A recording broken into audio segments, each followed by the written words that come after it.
បាទសួស្តីពុកម៉ែបងប្អូនទាំងអស់គ្នាបាទនេះគឺជាលទ្ធផលសមឲ្យថ្ងៃទី2ពុកម៉ែបងប្អូនមកវេលាម៉ោង4:30នាទីបាទក្នុងឆាតគឺយើងចូលលេខ64ម៉ោង4:30នាទីទាំងអស់គ្នាបាទហើយមែនតើនៅថ្ងៃនឹងទាំងអស់គ្នាពុកម៉ែបងប្អូននៅលេខក្នុងឆាតកាលពីថ្ងៃទី2ម្សិលមិញពុកម៉ែបងប្អូនទាំងអស់គ្នាហើយទាំងអស់គ្នាផងដែរឥឡូវយើងទៅកលេចមើលនៅតម្រុយថ្ងៃទី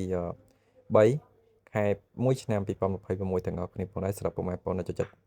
តាមដាននៅតម្រុយខ្ញុំទាំងអស់គ្នាផងដែរបាទអញ្ចឹងចំពោះពុកម៉ែបងប្អូនដែលថ្មីដើម្បីងាយស្រួលការតាមដានពុកម៉ែបងប្អូនទាំងអស់គ្នាកុំភ្លេចចុចសញ្ញា Subscribe ចុចជាវ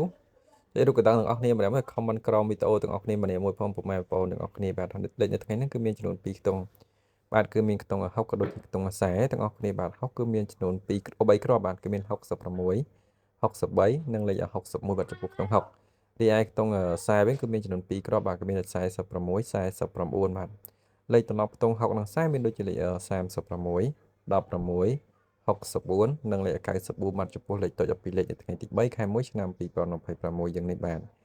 រីឯលេខធំ13លេខគឺមានចំនួន2គ្រាប់សម្រាប់ឲ្យអ្នកនរធ្វើការលេងសងសំណាងបាទគឺអាចលេងម៉ោង1:30នាទីម៉ោង4:30នាទីក៏ដូចជាម៉ោង6:30នាទីបានឆ្នោតយួនណាពុកម៉ែបងប្អូនទាំងអស់គ្នា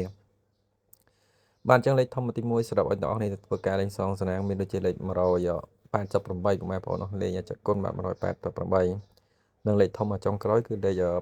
976ពុកម៉ែបងប្អូនទាំងអស់គ្នាលេងចាក់គុណពុកម៉ែបងប្អូនទាំងអស់គ្នាបាទឆ្លាញ់ម៉ោងមួយណាគឺពុកម៉ែបងប្អូនទាំងអស់គ្នាលេងចាក់ម៉ោងមួយនឹងផងពុកម៉ែបងប្អូនទាំងអស់គ្នាបាទរីឯចំពោះពុកម៉ែបងប្អូនដែលចង់បានលេខនៅក្នុងឆាតបាទនៅក្នុងឆាតគឺខ្ញុំបើកវេលាម៉ោង4:30នាទីក៏ដូចជាម៉ោង6:30នាទីបាទចឹងពុកម៉ែបងប្អូនដែលចង់បានលេខក្នុងឆាតអាចឆាតមកបានពុកម៉ែបងប្អូនទាំងអស់គ្នានៅថ្ងៃទី3ខែ1ឆ្នាំ2026យ៉ាងនេះពុកម៉ែបងប្អូនទាំងអស់គ្នាហើយតម្រុយគឺខ្ញុំមានតែប៉ុណ្្នឹងទេមកចែករំលែកមកចែកជូនពុកម៉ែបងប្អូនទាំងអស់គ្នាដើម្បីធ្វើការលេងសងសំណាងចឹងជាចុងក្រោយកុំភ្លេចចុចសញ្ញាមេដៃ like ឡើងលើទាំងអស់គ្នាម្នាក់មួយហើយ comment ហេងឬ comment លេខ168ទាំងអស់គ្នានៅថ្ងៃទី3ទាំងអស់គ្នាផងដែរវីដេអូមានតែប៉ុណ្្នឹងទេបាទគ្រប់គ្នាជួបគ្នានៅថ្ងៃទី4ខែ1ឆ្នាំ2026នៅថ្ងៃស្អែកបន្តទៀតតាមពេលវេលាម៉ោងដដែលបាទ